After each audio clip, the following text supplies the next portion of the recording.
Bonjour à toutes et à tous, on se retrouve dans un nouveau vlog. Je compte vous emmener 2-3 jours avec moi et pour commencer je me suis dit qu'il valait mieux discuter un petit peu, le tout en cuisinant parce que j'ai plein de choses à faire et je me suis dit que ça allait me permettre de faire un petit peu les deux et ne pas perdre trop de temps. Et en plus c'est un petit peu compliqué pour moi de faire du passe caméra complet juste pour parler d'un sujet. Actuellement, mentalement, ça me perturbe un petit peu. Donc je me suis dit que si j'étais un petit peu occupée à faire d'autres choses, ça allait être plus facile pour moi de discuter. Cuisiner est obligatoire et en plus c'est une des choses qui me repose, qui me calme le plus au monde. Donc tant mieux pour moi. Je vais pouvoir partager avec vous voilà, quelques informations sur ces derniers mois et surtout aborder plusieurs lectures que j'ai pu découvrir, positivement, négativement, voilà, le tout en m'avançant dans mes préparations. Je vais commencer en vous disant déjà ce que je vais faire parce que je sais que si je parle d'un autre sujet que ce que mes mains sont en train de faire, ça risque de perturber, je sais pas, certaines personnes. Je sais que moi si je ne sais pas ce que la personne cuisine, ça me perturbe, donc je vais le dire. Je vais tout d'abord m'occuper d'une patate douce que j'ai tout simplement découpée en morceaux, faire une marinade et je la laisserai de côté parce que comme ça je vais pouvoir la rôtir ce soir. Je vais râper une carotte, c'est pas de la grande cuisine, hein. Là clairement c'est juste pour m'avancer pour mes préparations vraiment personnelles, c'est de la vraie cuisine. Et j'ai également des desserts goûtés à préparer. J'ai récupéré quelques mûres que vous voyez peut-être ici. Oui, c'est pas du tout la saison des mûres, mais je les ai récupérées. Clairement, je vais pas dire non à des fruits et légumes. Elles ne sont pas très bonnes crues, donc je me suis dit que j'allais plus les cuire. J'ai hésité entre un clafoutis et finalement ça a fini en crumble. Je pense que je vais rajouter également des fraises. Et après, je ferai des muffins au matcha avec un cœur coulant chocolat parce que j'ai très envie de quelque chose gourmand comme ça. Et je dois finir du matcha, on va dire, de cuisine, donc j'en profite. Voilà, vous savez ce que j'allais préparer, maintenant on va pouvoir discuter. Enfin, je vais pouvoir discuter. N'hésitez pas à me raconter, vous, ce que vous avez fait ces derniers mois. J'avais pas pensé à ce coin-là en me mettant là. J'ai légèrement décalé. Voilà, on est mieux. Donc, alors, ces derniers mois furent un petit peu compliqués. Et c'est d'ailleurs l'une des raisons pour lesquelles j'ai pas forcément envie de fixer trop la caméra. Comment dire, la dépression m'a complètement embarquée. Pendant ce mois d'hiver. C'est quelque chose dont je suis coutumière hein, depuis mon adolescence, donc il n'y a rien qui change. Mais voilà, je n'ai rien pu faire. J'avais posté une vidéo en janvier avec mes meilleures lectures, etc. J'avais même posté un vlog de fin d'hiver. Je pensais poster plus et finalement, eh bien dans ces cas-là, 90% de mon temps est consacré à survivre, 9% à travailler et 1% à essayer de conserver une vie sociale, et etc. Donc voilà, je n'ai pas pu filmer, pour autant j'ai lu. Beaucoup de relectures, je l'ai déjà mentionné, mais lorsque je suis anxieuse, je relis beaucoup. Donc voilà, des choses dont j'ai pas forcément envie de parler, ou dont j'ai déjà parlé d'ailleurs. Ce fut donc un hiver assez difficile. Voilà, comme tout le monde, hein, j'imagine, hein, il y a beaucoup de drames personnels et internationaux en ce moment. On est sur une actualité effroyable, c'est le mot. J'espère que pour vous ça s'est passé un petit peu mieux et on va dire qu'avec les beaux jours qui reviennent, on essaye de se motiver. Voilà, on y croit. Sans entrer dans les détails, à un moment donné, des décisions vont devoir être prises parce que je tiendrai pas 5 ans comme ça, quoi. Voilà, donc la partie personnelle est passée. Je pense que maintenant je vais vous parler de... Désolée, je pense que le claquement du bois n'est pas très agréable. J'espère que vous ça va, que vous arrivez à vous protéger d'un petit peu tout, sans pour autant nier ce qui nous entoure. Je pense que c'est le danger. Essayer de se protéger à tout prix, mais en même temps, voilà, se voiler la face, c'est quelque chose dans lequel il ne faut pas tomber, si on peut, bien sûr, hein, très facile à dire. Bref, donc j'étais sur mes lectures. Je pense que j'ai effectué l'une de mes meilleures lectures de l'année. Je suis sûre qu'elle sera dans mon top 10. J'ai lu Madeleine avant l'aube de, comment s'appelle-t-elle, Sandrine Colette. C'est un livre qui a obtenu le prix Goncourt des lycéens, il me semble. Et généralement, c'est vraiment une valeur sûre, ce prix, plus que le Goncourt, je trouve. Alors, c'est... Je ne sais pas à quel moment il faut le lire.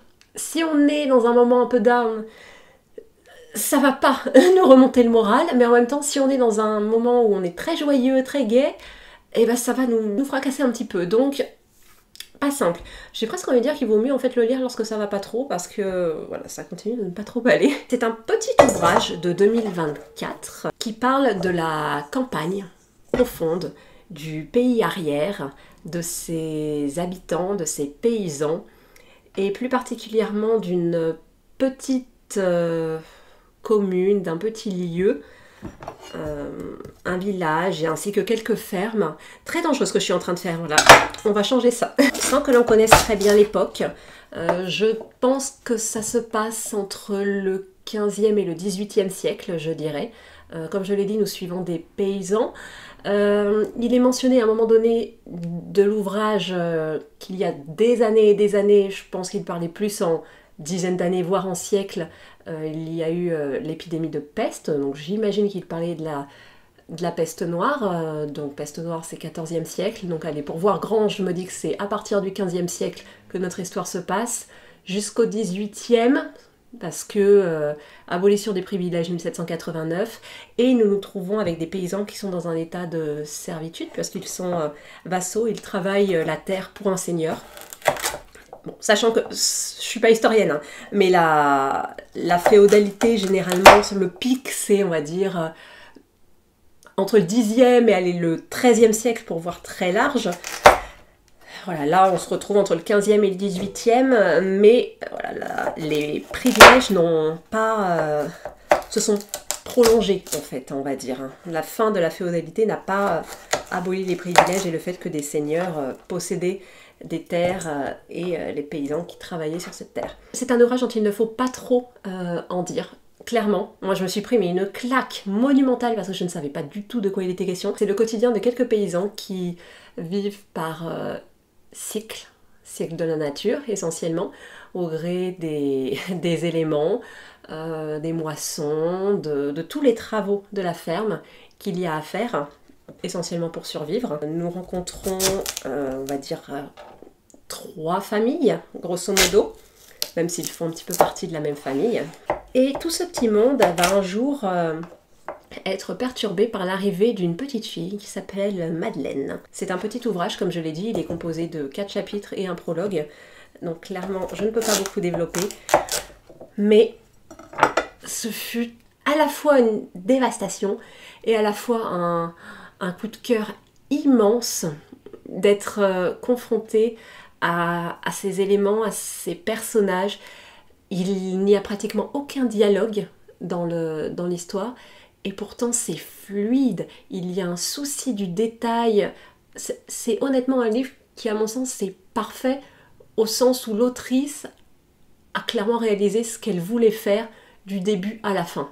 Il n'y a rien à y changer, et c'est toujours assez impressionnant de voir ça, je trouve, dans un travail. Je ne trouverai rien à refaire pour le rendre meilleur. Voilà, donc tout est découpé. Là, je vais faire ma marinade en mélangeant huile, sauce soja, sel, ail, qu'on appelle ça, paprika fumé, poivre, un petit peu de farine. Et voilà. J'aimerais arrêter mon avis en vous disant simplement, lisez-le, foncez. Mais je pense que vous avez quand même besoin de savoir un petit peu de quoi il en retourne, et en même temps il n'y a pas vraiment d'histoire, c'est une histoire de vie en fait, de vie de paysans qui sont assujettis, qui sont en servitude, avec des petits moments de félicité, d'amour, beaucoup de nature, la place qu'elle y prend sous toutes ses formes, à la fois les éléments que l'on touche, à la fois la météo, les conséquences très importantes que la météo a sur la vie de ces gens.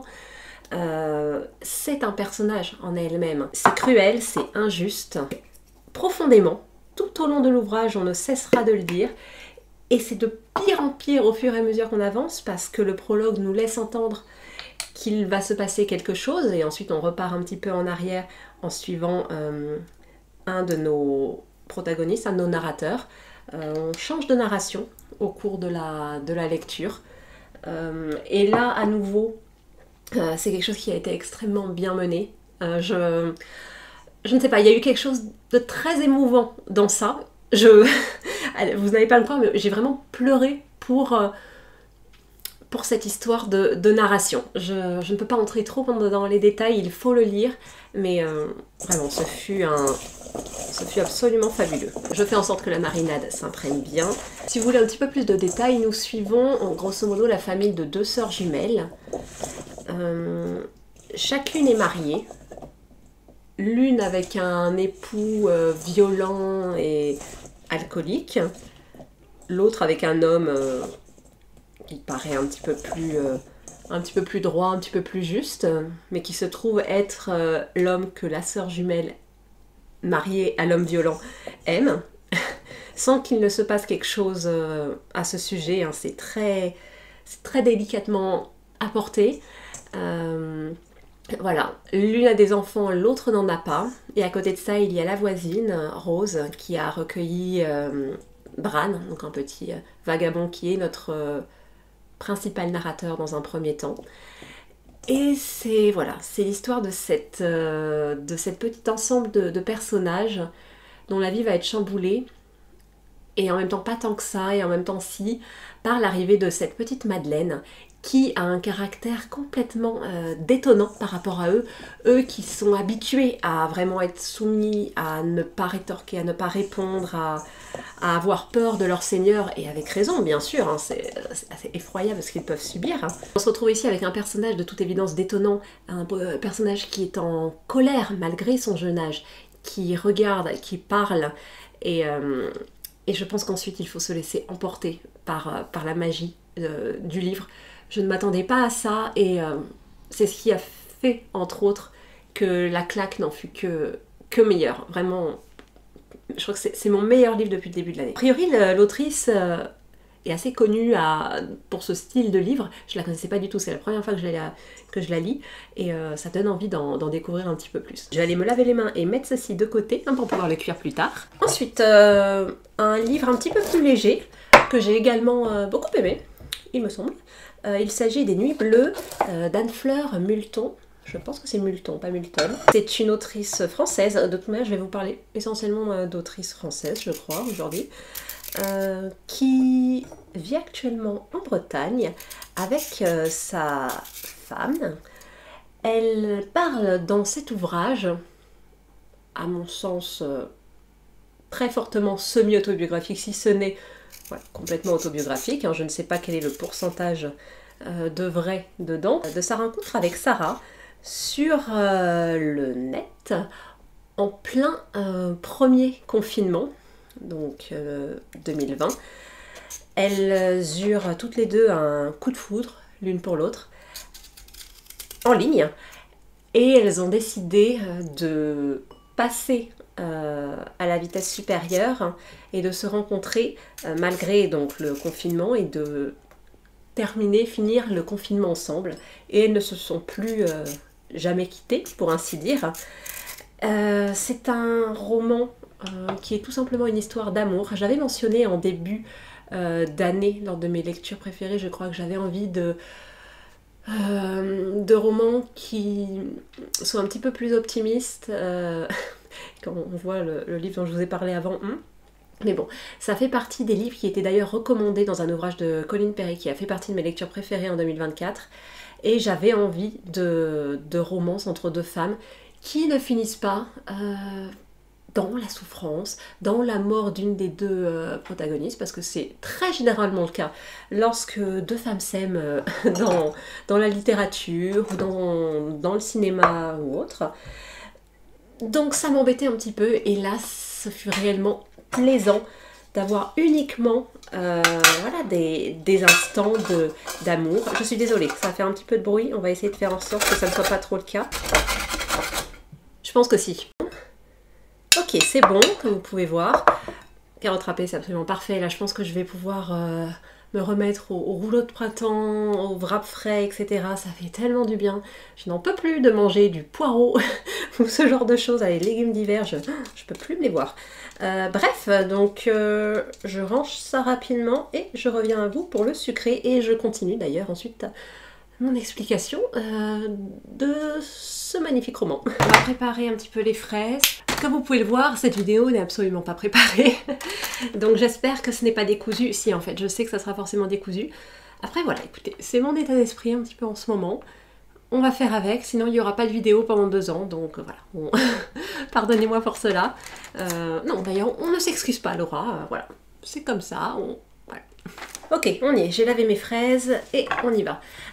Oui, donc je disais, ce que j'ai aimé dans cet ouvrage, c'est le fait que, déjà, ça se passe bien pour ces deux femmes, c'est suffisamment rare pour le préciser, et ensuite...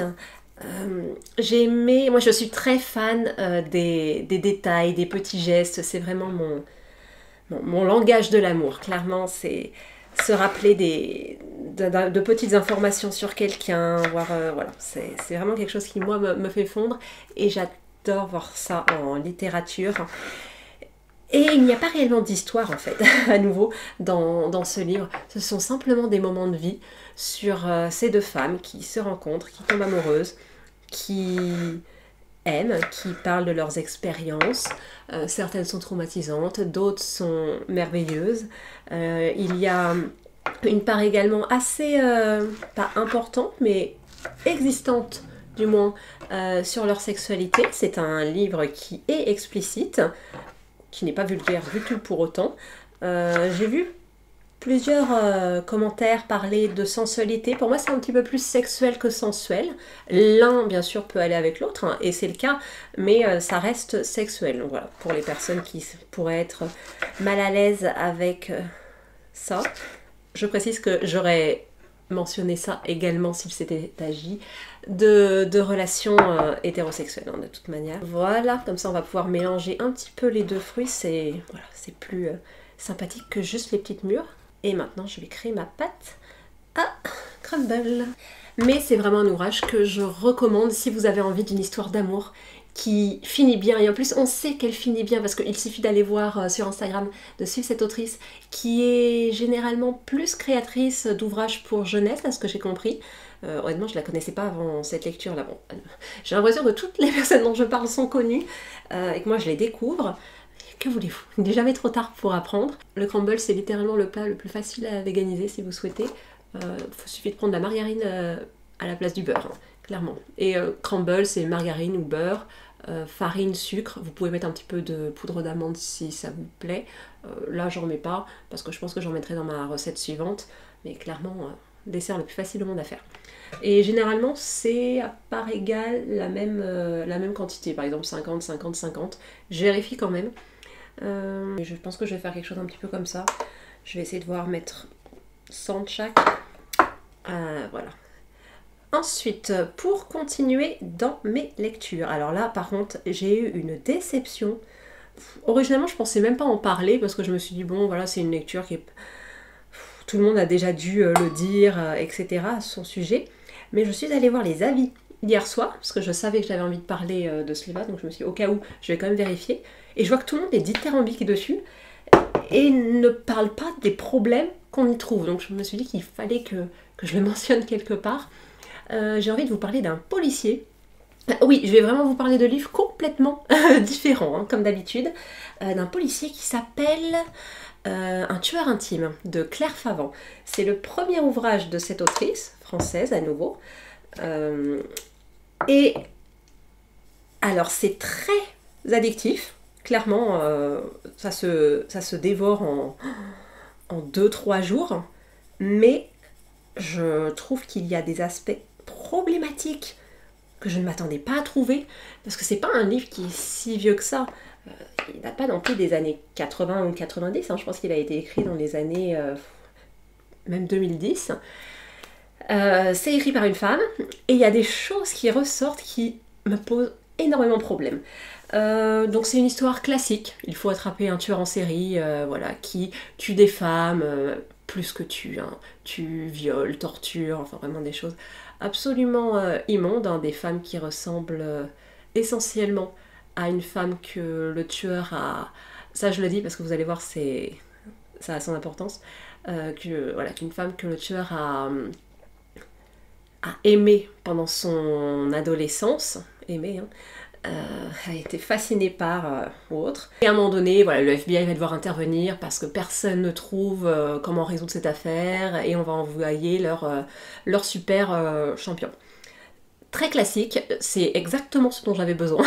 Vraiment, moi, je suis assez friande de ça lorsque j'ai besoin vraiment de me détendre ou autre. Ça fait très lecture de plage, même si voilà, moi je l'ai lu en hiver. Mais en fait, je vais en avoir énormément. Je viens juste de réaliser. En fait, j'aurais dû rester sur 50, 50, 50. C'est pas grave. Qu'est-ce que je disais? Oui, la chose intéressante dans cet ouvrage, c'est le fait que nous suivons dès le début et que nous connaissons dès le début le tueur. C'est-à-dire qu'il n'y a pas de secret, on ne découvre pas comme dans les thrillers classiques qui est le criminel à la fin. Nous, on connaît le criminel dès le début. C'est-à-dire qu'ils nous font une Columbo. Or, j'adore Columbo. Vraiment imbattable. C'est vraiment mon détective préféré. Seul détective de gauche que l'on connaisse. J'étais très attirée par cette idée. Et ça a commencé plutôt bien en fait. On suit ce tueur depuis vraiment son adolescence. On découvre également des pans de son enfance. Donc on va dire presque son enfance jusqu'à... je sais même plus sur combien d'années. Peut-être c'est sur 20 ans, 30 ans qu'on le suit. Ça fait quand même quelques mois que je l'ai lu. Et il y avait des choses qui m'ont perturbée dans les discours, mais à nouveau, on suit un personnage. Donc, voilà, moi, on suit un tueur en série qui tue des femmes, qui torture des femmes. De toute évidence, le fait qu'il ait un discours misogyne, objectivement, ce genre de choses, je m'y attends. Pardon, désolée si l'anglais est un petit peu différent, plus de batterie. Donc, qu'est-ce que je disais? Oui, donc ça ne me dérange pas d'avoir des propos effroyables. Le problème, c'est que ce sont des propos et des façons de penser qui étaient également celles du profileur. Parce qu'à un moment donné, on switch de point de vue et on part du côté du profileur, qui également se trouve être une personne misogyne, rabaissante à l'égard des femmes. Et il y a un moment donné, en fait, à chaque fois qu'on suivait quelqu'un, il y avait toujours ces mêmes idées, en fait, qui revenaient. On ne suit pas énormément de personnes, mais à chaque fois, ça revenait et ça devient très problématique. Parce qu'il n'y a rien qui justifie, en fait, là, de tenir de tels propos. Je vais prendre mon téléphone, là, parce que là, je sais que j'avais pris des notes à ce sujet. Alors, je peux même vous dire les notes de la façon dont je les ai écrites, parce que, clairement, ça... Alors, avis livre... Donc ça c'est bon, je l'ai dit. Ah oui, en plus, oui, parce que moi je vous parle de misogynie. Mais là j'ai mis misogynie, racisme, homophobie dans les traitements, voilà. Dans les personnages féminins, racisés et de la communauté LGBTQIA+. Donc voilà, bon, tout le monde y a droit, on va dire, ok, c'est parti. Si je lis encore croqueuse d'homme, a priori c'est un terme qui devait être assez fréquent. Et ouais, en fait, ça m'a vraiment énervée. Flics qui veulent coucher avec les victimes ou les familles d'eux, manque de professionnalisme, de toute évidence. Il y a plein de choses. Je vais pas entrer dans trop de détails pour pas vous spoiler, mais clairement, il y a des éléments, ça en fait partie. Non. Je suis désolée, non. Le héros, il doit pas être attiré par les victimes ou par les familles de victimes et presque prendre la place. Il y a un moment donné, vous savez quoi ? Spoiler. À un moment donné, je me suis même posé la question, je me suis dit c'est pas possible. C'est le profileur, c'est le tueur. C'est pas possible de tenir des propos si similaires. Voilà, ce sont la même personne. À vous de voir si c'est le cas ou pas. Mais voilà, c'était tellement gros de tenir des choses, mais c'était des choses qu'on n'avait pas vu mais depuis des années dans la littérature. Vous voyez, j'en bégayais tellement je ne sais pas quoi dire, tellement ça m'a énervée. Et c'était il y a des mois. Hein. Comme je l'ai dit, le tueur tue des femmes qui ressemblent à son premier amour. On continue à suivre son premier amour. Elle est toujours là, elle est toujours existante et elle est toujours présente des années plus tard. Et elle est un vrai personnage, on la suit. Et elle a ce côté... Elle n'est pas comme les autres filles. Mais vraiment, il y a tout. Le jeu du jeu, on tombe sur tous les points qui posent des problèmes. Ce livre les a tous et je n'ai vu personne en parler. Vraiment, les derniers avis Babelio à ce sujet, parce que je me suis dit, allez, je vais aller voir la communauté française, etc. C'est une autrice française, donc il doit y avoir plus d'avis français que d'avis anglo-saxons, par exemple. Bref, et il n'y a personne qui en parle. Alors, je suis d'accord, c'est très addictif. Moi, si je l'ai fini en 2 jours, et en plus de ça, il y a une suite à cet ouvrage, il y a un tome 2, parce que bien sûr, on finit sur un cliffhanger, mais complètement irréaliste. Et honnêtement, ça me pose pas de problème qu'un thriller de la sorte soit irréaliste. J'aime bien ça, j'aime bien les twists qui n'ont pas de sens. Ça me va, il n'y a pas de problème. Mais là, ça fait très Prison Break, quoi. Et, et bref, c'est une accumulation de plein de petites choses. En fait, si seulement certains aspects étaient présents, ça irait. C'est que là, il y a beaucoup trop d'éléments. Violence gratuite, oui, c'est vrai. La violence des crimes, mais c'est pornographique à ce niveau-là. Je vois pas vraiment l'intérêt pour l'histoire. En fait, je vois pas l'intérêt de plein de choses pour l'histoire. Et c'est un petit peu décevant parce que je m'attendais à adorer. La libraire qui me l'a recommandé était vraiment admirative du travail de l'autrice. Donc j'ai été très surprise. Et je me suis dit au début, c'est moi, c'est pas possible. Puis au bout d'un moment, je notais tous les points. Et vous voyez, là je relis les points que j'ai notés et je me dis, c'est quand même beaucoup, quoi. Tout est un petit peu trop de chance, trop d'intelligence. Oui, parce que bien sûr, il y a ce côté... donc notre tueur est vraiment diabolique, et notre profiler, lui, il est très intelligent, il comprend tout, et même lorsqu'il se trompe, en fait, il se trompe pas tant que ça. Ah oui, et là par contre, là je vous ai parlé donc du fond, mais j'ai un petit problème sur la forme, l'écriture. C'est assez terrible à dire, là j'ai écrit écriture comme une traduction. C'est-à-dire que quand je l'ai lu, je pensais que c'était une traduction en français. Ça m'a fait cet effet-là, des fois, lorsqu'on a des mauvaise traduction. Il peut y avoir un certain décalage avec l'histoire, donc je me suis dit, bon, c'est peut-être ça. Mais non, ça a été écrit en français, l'autrice est française. Et je pense pas que ça soit top d'avoir ce ressenti-là lorsqu'on écrit en français. On n'a pas forcément envie de donner l'impression que ça a été écrit dans une autre langue. Bref. Et à nouveau sur l'écriture, je lis également langage un peu familier, mais pas de façon smooth, c'est-à-dire vraiment, c'est un petit peu grossier la façon dont le langage familier est apporté. Voilà, donc si vous avez lu cet ouvrage, n'hésitez pas à me le dire, à me dire ce que vous en avez pensé.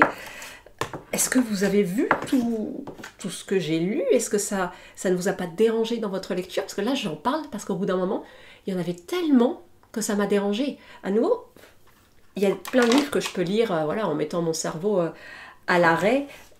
Et quand je dis ça, je veux dire notamment politiquement, en fait. Comme vous pouvez le voir, je cuisine beaucoup à la main. Bref, bon, je vais continuer un petit peu mon crumble de mon côté et je vous retrouve après. Et donc là, mon petit crumble est prêt, je vais le mettre de côté pour pouvoir ensuite le mettre au four. Je vais d'abord faire mes muffins et ensuite je les mettrai en même temps. Je vais profiter du fait que le four soit allumé pour pouvoir chauffer les deux.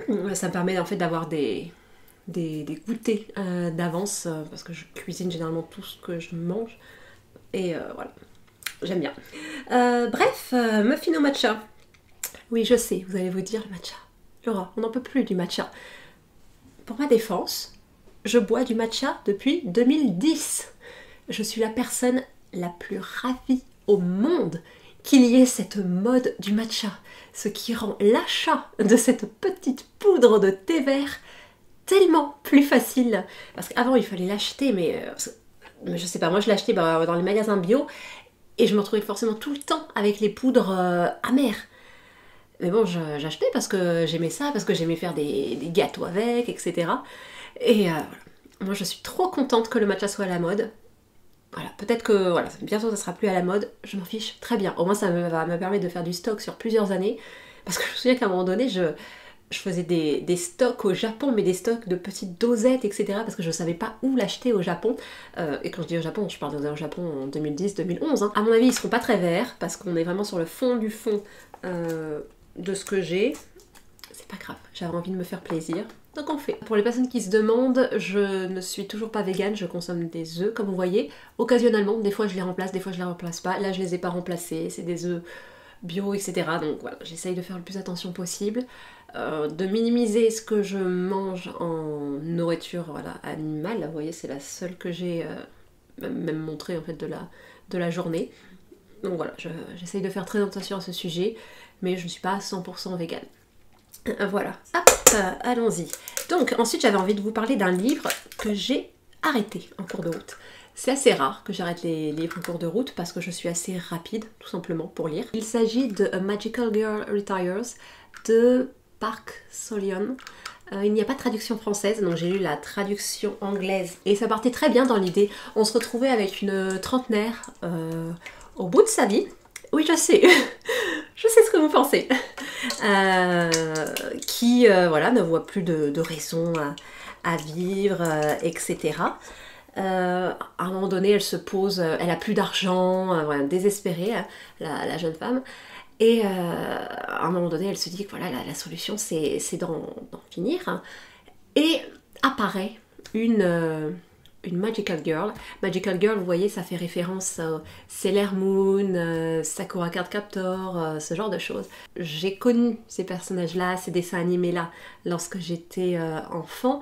Et j'avais très envie de ce côté un petit peu nostalgie que ça aurait pu m'apporter, sachant qu'il y a une twist tout de même beaucoup plus moderne, parce qu'elle va donc se retrouver avec, face à cette Magical Girl, qui va lui proposer de devenir à son tour Magical Girl, mais c'est pas ce à quoi on s'attend, quoi, de devenir cette jeune fille magique qui peut sauver les gens, etc.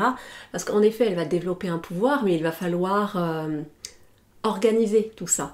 Et ce qui est assez intéressant, c'est qu'elle va rencontrer d'autres Magical Girls, elle va réaliser à quel point c'est un vrai business en fait. C'est pas simplement être l'élu qui aide les gens, pas du tout. Il y a un syndicat, c'est très très bien organisé, et ça c'est quelque chose que j'ai aimé. Mais j'ai abandonné. Il y a un moment donné, elle partait pour, je sais même plus, pour une attaque terroriste ou quelque chose comme ça pour sauver, et ça m'a... Je sais pas, j'ai pas accroché. S'il y a des gens qui ont lu ce livre, qui ont aimé, qui ont poursuivi, dites-moi, n'hésitez pas à me le dire. Je l'ai toujours sur mon téléphone au besoin, si je souhaite le relire. Mais ça l'a pas fait pour moi. En fait, l'idée me plaît, mais l'exécution, c'était un petit peu plus compliqué. Est-ce que c'est la langue peut-être? Est-ce qu'avec une traduction française, ça serait plus plaisant? Je sais pas. Je ne sais pas du tout. Mais en tout cas, pour le moment, c'est arrêté malheureusement. Mais si c'est quelque chose qui peut, au résumé, vous intéresser, n'hésitez pas à tenter. Hein. Moi, j'ai vu plein de bons avis. C'est d'ailleurs pour ça que je l'ai commencé. Ça l'a juste pas fait avec moi et ça arrive et c'est pas grave. Et à un moment donné, je pense qu'il faut pas non plus prendre la tête sur ces lectures. Notamment si, comme moi, ce n'est pas votre métier hein, de lire, c'est du plaisir. Pour moi, c'est l'un de mes principaux plaisirs avec le fait de manger. J'adore lire, j'ai toujours adoré lire depuis mon enfance. Et c'est vraiment ce qui me détend. Je suis obligée de lire, je lis tous les jours de ma vie. Vraiment, je suis incapable de ne pas lire. Donc, on va pas se prendre le chou avec ça, vraiment. Si un livre ne vous plaît pas, vous l'arrêtez. Je sais que les livres sont très chers et que forcément il y a un moment donné quand on a mis... Maintenant les bouquins c'est... ça peut être à 25, des fois maintenant il y a des beaux bouquins à 30 € quoi. Donc si on a mis 20 € dans un livre, c'est embêtant. N'hésitez pas à, je sais pas, aller à la bibliothèque, ce genre de choses, prendre des livres gratuits. Les livres, on a plein de livres également, libres de droit, tout ce qui est classique, etc. c'est gratuit. Il y a plein de solutions si vraiment le côté argent vous freine. C'est un réel questionnement. La culture devient de plus en plus inaccessible, malgré tout ce qui est fait. Bon, moi, je vais continuer un petit peu ma recette et je vous retrouve ensuite pour vous parler, je pense, de ma lecture du moment. Eh bien, autant vous le dire, à mon avis, en effet, ça sera pas très vert. Je pense que ça sera plus marron. Hein. On arrive vraiment sur la fin du matcha. Notez que j'ai fini par me relever finalement. Les habitudes dans la vie dure. Donc j'essaye de me pencher un petit peu pour que vous me voyez. Pas très pratique. Hein. Je pense qu'on va finir le beurre. Et après, bon, il m'en manquera un peu. C'est pas grave. C'est pas grave, on fait avec ce qu'on a. Vous allez vous dire, mais elle est habillée comme Mara Smith pour cuisiner ou... Écoutez, les vêtements, c'est fait pour être porté. Les livres, c'est fait pour être lu. La nourriture, c'est fait pour être mangé.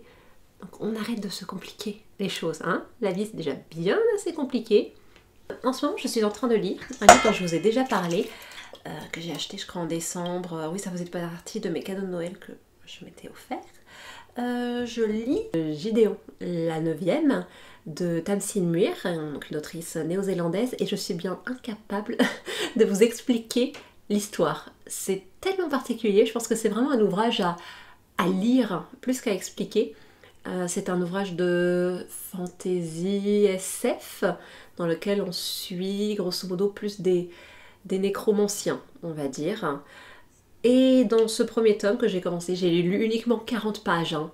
On se retrouve avec Gideon, donc, qui est un petit peu prisonnière, on va dire, sur une planète, qui va se voir piégée pour devenir on va dire la suivante, la cavalière d'une autre femme qu'elle déteste, Hao. Je crois que c'est Haro Shark, je crois son nom, quelque chose comme ça. Qui, elle, va devoir partir, et donc Gideon avec elle, pour une sorte de compétition entre différentes planètes. Très très compliqué à expliquer, je suis vraiment navrée, ça ne donne pas envie lorsque j'en parle, mais je vous jure que c'est très prenant.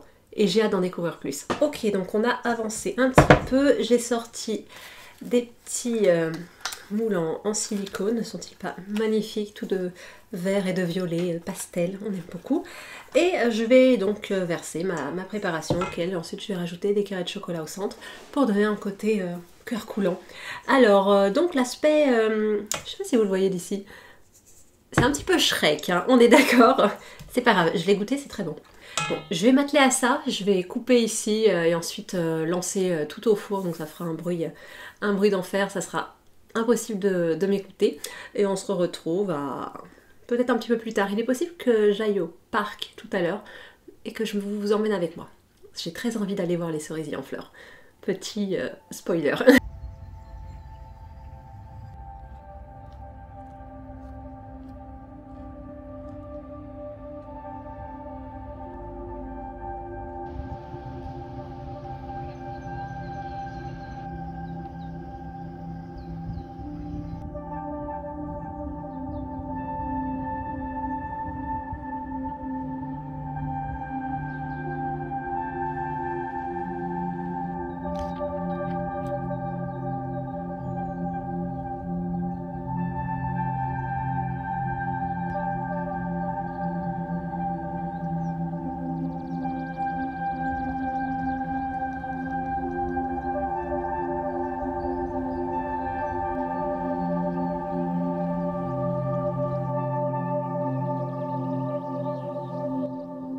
Bienvenue dans le plan le plus moche de toute cette vidéo. Simplement, je pense que j'ai envie aujourd'hui de décorer ceci. Je ne sais pas si vous vous souvenez, mais il y a quelques mois, j'ai retrouvé plein de cartes postales, etc. Qui provenaient du musée Monet-Marmottan. Et je vous expliquais que j'avais envie un petit peu de décorer l'arrière de l'endroit où je filme généralement. Mais j'ai aussi également envie de décorer un petit peu l'endroit où je me trouve, ce qui est encore plus l'arrière de l'endroit que je filme habituellement. Je vous montre au-dessus, vous avez un magnifique tableau.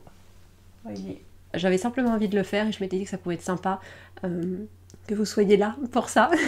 Forcément, vous ne pouvez pas donner votre avis. Mais voilà, je me suis dit que j'allais commencer à trier un petit peu toutes les images. J'essaye de faire en sorte que, comme j'habite un logement qui est assez petit, que ça ne soit pas trop chargé. Le problème c'est que là c'est blanc, je suis locataire donc je peux pas non plus percer énormément de trous. Le tableau au-dessus de moi il est un peu trop haut par rapport à ce qu'il devrait être normalement, mais il y avait déjà un trou dans le mur à cet endroit là donc j'ai réutilisé ce qui existait, j'ai pas percé, même si j'aurais dû percer un petit peu plus bas. C'est pas grave, on fait avec ce qu'on a. Et donc j'avais décoré et derrière moi et dans l'endroit habituel où vous avez aussi un tableau de Vermeer. Je sais pas si vous voyez, généralement lorsque je filme, j'ai un tableau de Vermeer juste derrière moi sur le côté. Bref, on le fera ça après de toute manière. Donc je vais mettre à plat toutes les cartes postales. Je pense que je vais vous prendre dans l'autre sens. Me voir moi, c'est pas forcément très intéressant. Mais je pense que ce que je vais faire, c'est que je vais les réunir par couleur. Il faut savoir que je n'ai aucun talent artistique, aucun talent de décoration, etc. Je fais simplement les choses que j'aime et que je trouve jolies juste pour moi. Il y a aucune autre prétention. Pour vous, ce sera probablement pas joli, c'est pas grave. Vous inquiétez pas, c'est pas chez vous. Dans le fond, vous connaissez habituellement, je pense que je vais mettre beaucoup de verre. Vous voyez, moi je suis fascinée par les verres, notamment de Berthe Morisot. Donc là, j'ai mélangé les verres de Morisot et quelques verres de Monet, en essayant d'avoir presque une progression vers de léger, voilà, de léger bleu comme ça, vous voyez, histoire de migrer. Je vous montrerai ça à plat de toute manière, mais c'est voilà, c'est pour l'idée. J'avais envie de vert derrière moi. Ouais, mes couleurs préférées, ce sont le vert, le rose. Il n'y a pas beaucoup de rose dans les tons pastels, surtout dans l'impressionnisme, malheureusement. Mais il y a du vert et ça, vous voyez par exemple, oh là là, c'est mon tableau préféré de Berthe Morisot. Je l'adore. C'est le premier, je crois, que vous voyez lorsque vous arrivez au musée Monet-Marmottan. Et ça me rappelle beaucoup de choses, beaucoup de souvenirs, ça me fait penser à ma grand-mère, donc vraiment j'adore. Et j'ai très hâte de pouvoir le mettre. Je pense que, vous savez, c'est très populaire de mettre des murs de cadre. Moi, je vais plus mettre un mur de cartes postales, comme vous le voyez. Ça sera un peu moins chargé que si je les encadrais tous. Et à nouveau, cette histoire de soit coller, soit faire des trous, etc. ne se pose pas comme ça. Et à côté, une autre palette de couleurs, un petit peu plus pâle, qui va être un dégradé. Je vous montrerai de toute manière à nouveau quand même à plat, avec des couleurs très douces pour commencer. Enfin, elles sont toutes douces, hein, c'est que du pastel, etc. Mais ensuite on part vers du neutre et on arrive ensuite vers d'autres couleurs un petit peu plus, je sais pas, un petit peu plus foncées, etc. J'ai essayé de faire quelque chose de lisible pour moi. Alors, donc voici grossièrement ce à quoi je suis arrivée en me posant un petit peu. J'avais envie de proposer une sorte de progression de couleurs qui est assez évidente, hein. On part sur des tons beaucoup plus doux, neutres, sans vraiment de couleurs chaudes, etc. Ou alors elles sont vraiment très, très pures. Et on avance petit à petit vers plus de chaleur. Et vraiment là, on finit vraiment sur les Monet qui sont souvent moins mis en avant. Avec ces couleurs un petit peu presque brouillonne, etc. Moi, ça fait vraiment partie des périodes que j'aime beaucoup chez lui. J'avais aussi envie que les femmes se répondent à chaque fois. Donc celle-ci regarde vers ce côté-là. C'est également le cas de celle-ci. Voilà, celle-ci répond par là et celle-ci répond par là. Là, pour elle, j'hésite en fait entre laisser une grande comme ça à peu près ou avoir la version petite. Parce que je suis une psychopathe et j'ai la même en plusieurs exemplaires. Je sais pas, dans ma tête, ça semble un peu perdu comme ça, donc j'irai plus sur une grande. Et puis ça permet quand même de varier un petit peu les tailles des cartes. Donc voilà, c'est un petit peu l'idée vers laquelle je suis partie. Ensuite, je me suis posée sur la portion un petit peu plus fond que vous voyez dans mes vidéos habituellement. Donc là, ça sera vraiment le mur qui est face à vous, littéralement. Littéralement mes tableaux préférés, je pense. Je les adore, ce vert, j'aime tellement, j'avais envie d'avoir du vert de toute manière autour. Et là, c'est la partie où, vous savez, j'ai mon tableau de Vermeer. Et là, on commence à entourer le tableau. Et je me suis dit, voilà, on continue avec une progression de vert. Et en même temps, on arrive sur des touches de bleu. Donc, je ne sais pas, c'est quelque chose qui me plaisait pas mal. De passer du vert et en continuant avec du vert, mais en mélangeant d'autres couleurs. Donc je pense que je vais partir sur quelque chose comme ça.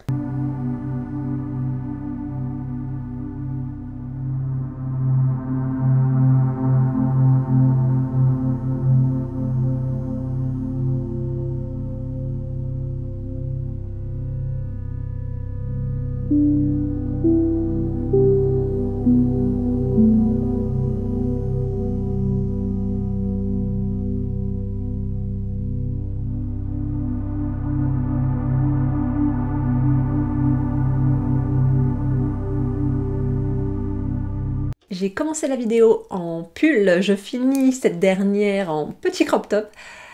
Il fait vraiment trop chaud aujourd'hui et je suis ravie de ça. Ça fait tellement du bien d'avoir ce soleil et voilà, ça aide pour plein de choses, mentalement notamment. Je pense que je suis pas la seule à qui ça fait ça. Je pense que ce vlog est suffisamment long en fait. J'avais prévu de vous faire tout un book haul, vous voyez. Mais je crois que je vais le réserver pour une vidéo séparée, consacrée à ça, parce que je pense que j'ai quand même, je sais pas, au moins une quinzaine de livres. Et j'en ai au moins pour 30 minutes, donc on partirait sur un vlog qui fait 1h30 ou quelque chose comme ça. J'essaye en général de plus les avoir de 40 minutes. C'est une bonne durée, je trouve. Enfin, du moins, moi, c'est la durée que j'aime bien regarder. Et j'essaye de proposer des vidéos que moi, j'aime regarder. C'est assez basique. C'est pas forcément ce qui est le plus intelligent. Hein. Vous allez me dire, les gens dont c'est le travail ne proposent pas forcément des choses qu'ils aiment voir eux ou elles-mêmes. Mais comme c'est pas mon travail, je peux me permettre de faire ça et d'adapter les vidéos selon mes goûts. J'espère que cette vidéo vous aura plu. J'ai mis du temps à la filmer, à la monter également. Là, au moment où je filme ça, je pense que les premières vidéos ont été filmées il y a au moins 3-4 semaines. Mais c'est un petit peu compliqué pour moi de notamment monter les vidéos. Si j'avais qu'à les filmer, ça irait. Mais me voir et m'écouter pendant très longtemps, c'est pas ce qui est le plus facile. Je vais être très honnête avec vous. Je pense que pour pouvoir être sur les réseaux sociaux, notamment YouTube, il faut avoir un... J'en ai déjà parlé, hein, mais il faut avoir un aspect un petit peu narcissique. Et c'est pas quelque chose que j'ai. C'est pas une attaque, c'est pas un reproche, c'est pas un compliment également. C'est simplement que c'est compliqué pour moi de m'observer, de m'écouter pendant longtemps, même pendant pas très longtemps. Je dis ça un petit peu en passant, mais je pense qu'il y a d'autres personnes qui peuvent se trouver dans une situation un petit peu similaire. C'est une des choses qui explique pourquoi il y a aussi peu de vidéos. Des fois j'arrive à passer outre, des fois c'est un petit peu plus compliqué. Donc là je vais essayer vraiment de me motiver, de me faire un petit peu violence. Malheureusement, j'aime pas généralement me forcer à faire des choses.